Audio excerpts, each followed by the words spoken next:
Hello, happy Friday everybody. Welcome to my channel. I'm Stephanie. We're in my sewing room for Friday Sews. So welcome.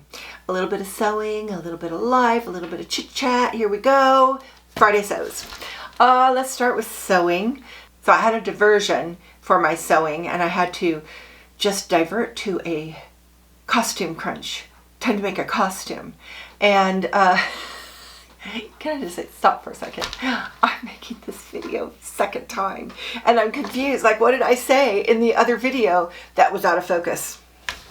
You know, it's probably better than this one. And it's always that way. Okay, costume crunch. So here's the deal. I usually like to make a costume for my granddaughter every year and a few bits and pieces. I've made some cool capes and hoods and things for my grandson. And prior to them, I have a set of granddaughters that are now grown up and I made costumes for them.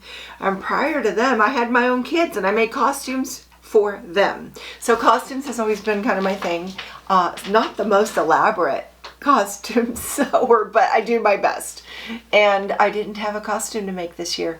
And it kind of crept up on me. I was like, oh, I'm not making a costume. Sis decided to be, my granddaughter decided to be a cat.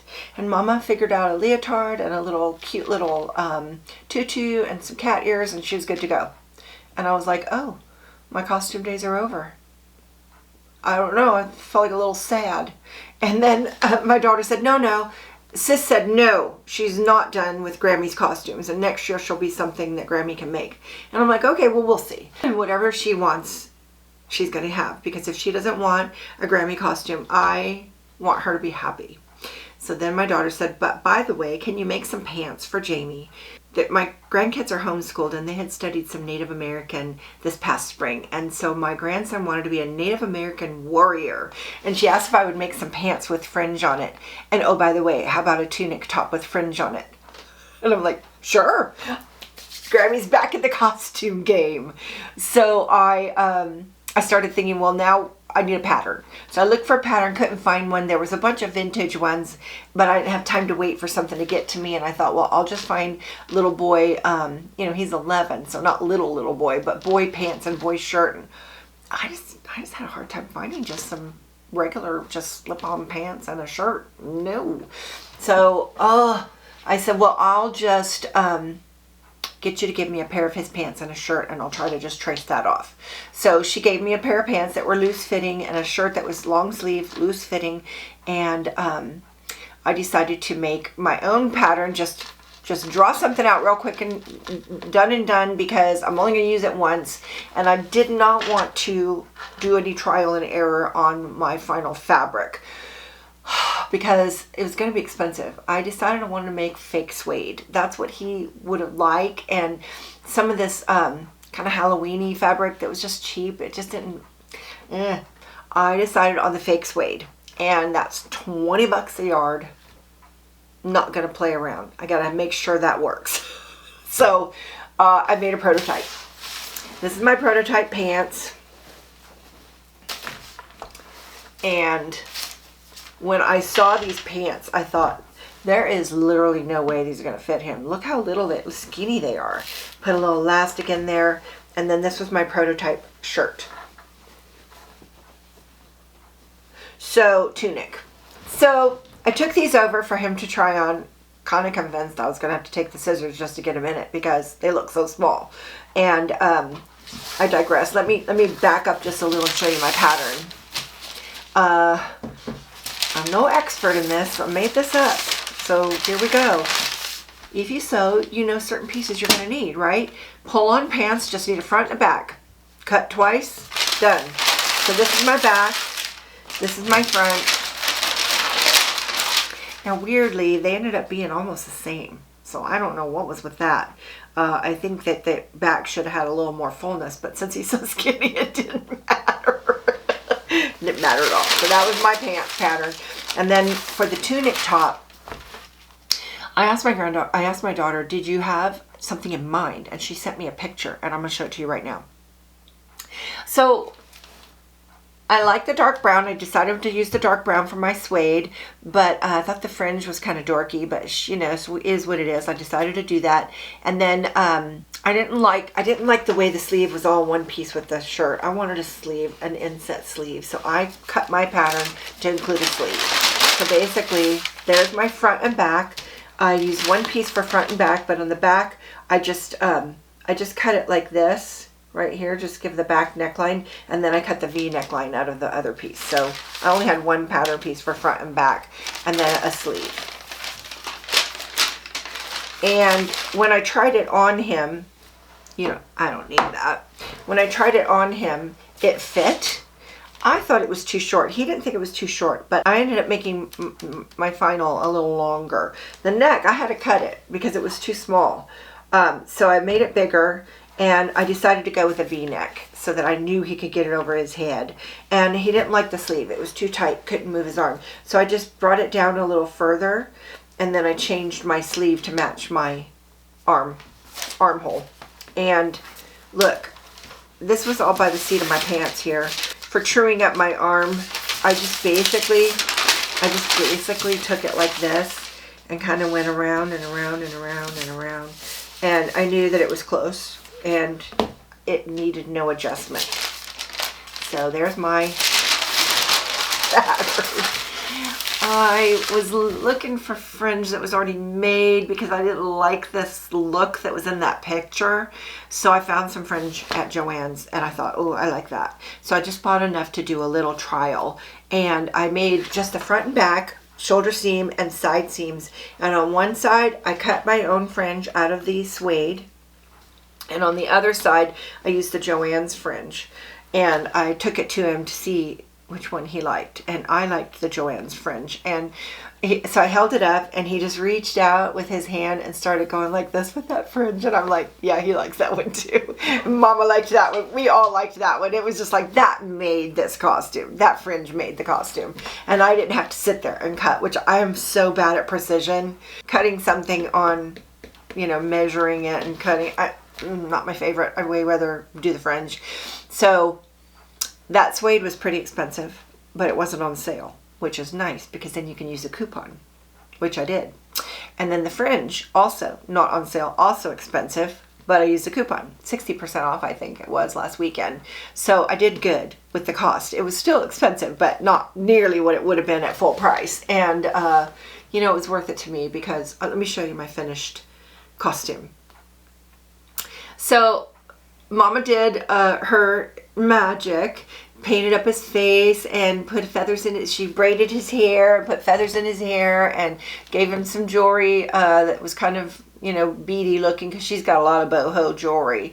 And he had a bow and arrow and some brown shoes. So it was easy to accessorize.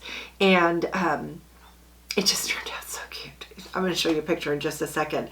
But first I want to tell you about Halloween, because we live rural and we live in a small town, and sometimes like at Christmas and Halloween and other things, we just were standing in our little town and we're like, this is like a Hallmark movie.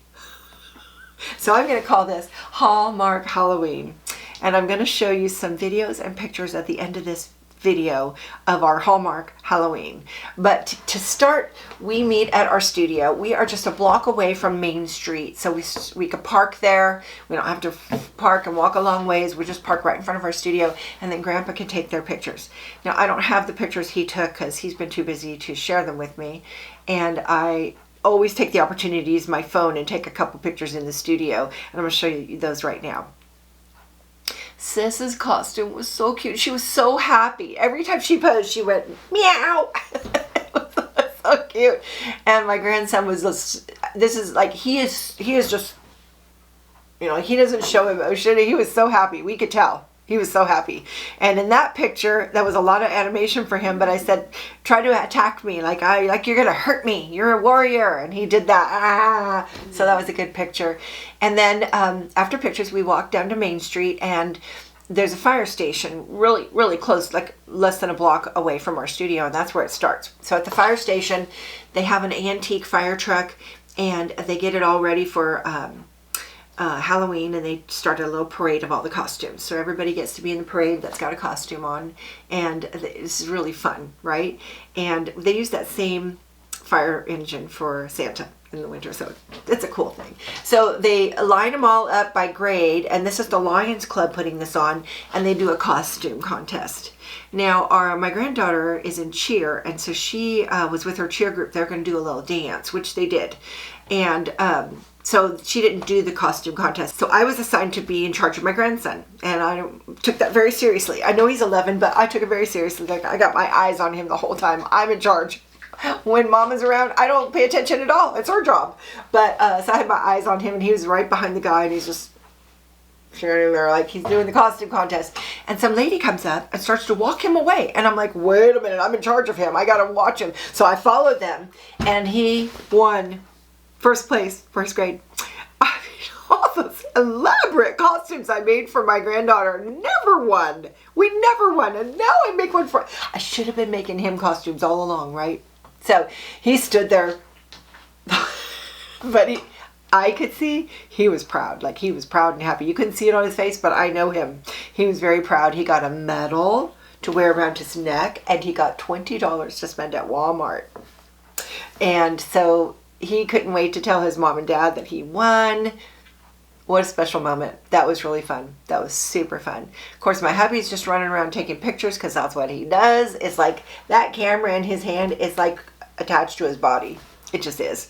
So they got the fire truck going, a float with hay bales and a bunch of people, and then the kids just marching down the street. And the cheer squad stopped at the end and did a little dance.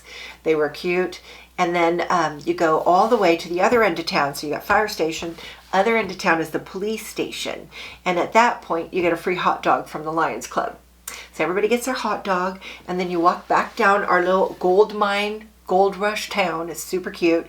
And you trick-or-treat all the stores, and not all of them, but enough of them have candy, and that's adorable. That's adorable. And then when you're kind of halfway down the street at some bank, that whole banking parking lot is full of games. Like, you know, fishing, you throw it over and you get a little prize, and that is all put on by local churches. Very wholesome, super sweet. They give free popcorn, free cider, and every one of those games has like Bible verses. And this is really cool. So cool. And they're so cheerful and happy and kind to the children. It's just fun. And then we walked back to the studio, got our cars, and then we went to a local neighborhood, and we use the same one each time. But you guys, we live rural. Like, there's no neighborhood where I live. Where my daughter lives, there's no neighborhood. There is no neighborhood. She's on 5 acres. We're on acreage. So there's no neighborhood. So you go to this neighborhood in town. We call it in town. And you trick-or-treat. And these people, they're just up for it.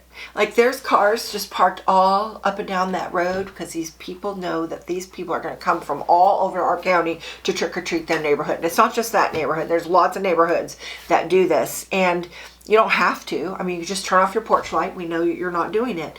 But my son-in-law, he works at the hospital. He's a RN. And so he had talked to a guy, and he lived in one of those neighborhoods, more upcountry than where we were. But he said that they have a lot of trick-or-treaters at their neighborhood, and he had purchased $200 of candy, and he was positive he would run out. I feel like crying when I think about what these people do for our kids. They buy all this candy, and they're like super happy to decorate their yard and their house, and oh my God, lights, and some yards will have full-on decorations, like huge, tall, like monsters and stuff, and people will be sitting in their driveway with a fire pit and their lawn chairs and just enjoying the evening. And they are just putting on Halloween for all of us. And I would so donate to that if there was like a donation box, because I know they're spending a lot of money on that candy. That's a lot of candy. And so we go there every year, and oh my gosh, the kids were just skipping up and down the street. They were so happy to go trick-or-treating. And there's Mama selling, "Did you say thank you?" Every time. Yes! And my granddaughter was skipping up to this one And she came skipping back, literally skipping. And she said, I picked the right one. And he had told her there was candy in both hands, pick which one she wanted. And she picked a hand, Kit Kat. And she was dressed as a cat. So she was like, I got the Kit Kat. Just skipping down the street. And all I could think is, what a blessing in my life that I get to watch this. You know, when my granddaughters were little, I would mail them a costume that I made for them. And I really didn't get to see them in it, ever. Because they live too far away. And it's such a blessing to be a part of this, to get to be walking along. I mean, I really was tired and sore from that much walking. Was a lot for me, but I wouldn't have missed 1 second of it. Not 1 second. It was so fun. So I'm going to leave you with a little bit of that at the end of this video, but that was my sewing costume crunch. I'm still obsessed with my pants. I know you're probably bored with that, but I'm not. I'm not bored at all. Like, I keep changing it a little bit here, a little bit there. So I've made more, and I'm going to make more, and I'll probably do a video showing you all the different things you could do. But basically, they're so freaking comfortable. That's all I want to wear, literally. And so next up, I would love to do some more details like this. So I wore this top because it's got some cute details on it, but I didn't make it. It's from Stitch Fix. I used to love my Stitch Fixes. And you can even go back and see where this was opened in the box. But this is just got, they always had cute little details that I didn't see in the stores. And so I'd like to be inspired by this top to do some details on some of my shirts that I'm making. I love the little gather right here, the dolman sleeve. Is that inset sleeve? What do you call that? I call it a dolman sleeve, but that's probably not right. And then it's got crochet. See that? I know where I can get a bunch of crochet trims is that high fashion, and I have some, so I want to see if I have anything that's flat like this, because that would be fun to put on a sleeve, or even like right here, maybe a little strip of that. I don't know. It could be fun. And, you know, so I want to do some fun details, because all I really want with these wide leg pants is a simple top, and a simple top with some designery stuff on it. That would be even better, don't you think? So, you know, I'm really on the same track I was last week. More pants, some more shorts, and a couple of cardigans for my winter wardrobe. And I really want to get to where I have easy, comfy clothes that I pull out of my closet that go together, and I can wear them at home. And really, I've been stepping up my game. I'm not there yet. I'm still doing slouchy a lot, but I'm working on it. I'm conscious of it. And a lot of you commented the same. Some are trying to do the same. Some are already there. And so I hear it. It's like, it's just easy to just stay kind of blah. So I'm really working on that. And thank you guys so much for your compliments on my hair. It made me lazy. It made me not curl it at all this whole week. This is actually blow dried hair because it's not warm enough to air dry, which is a lot more wavy. So it's more straight when I blow dry it without trying. It just falls down. But I have been just loving the ease of it. So thank you for the confidence to just leave it. Leave it. I still like curly hair, but just leaving it is kind of nice too. So that's it. I mean, really, you're caught up now, and I really appreciate you coming back to watch and listen to my boring life. But I love sharing with you, and I love hearing your comments, and I've been kind of busy this week, so I didn't get to all the comments to answer, but I read every single one, and I feel like we're just chatting. Like, you make it a two-way street, and I so appreciate that, because that makes it fun for me. Really appreciate the friendship that we have. And thank you for that. So thank you to everybody who's subscribed, everybody who's clicked on the little bell, everybody who's left a comment, everybody who hit the like button. Thank you, thank you, thank you, thank you. I appreciate that. So thanks again for watching. Appreciate it so much. And I will see you next time. You take care. Bye now.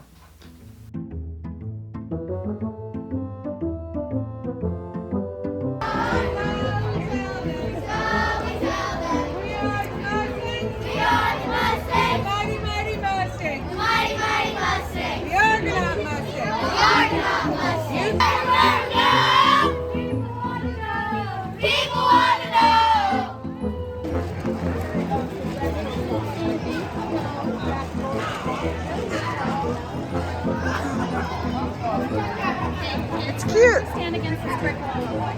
Scoot over. Okay. Ah, they're so cute.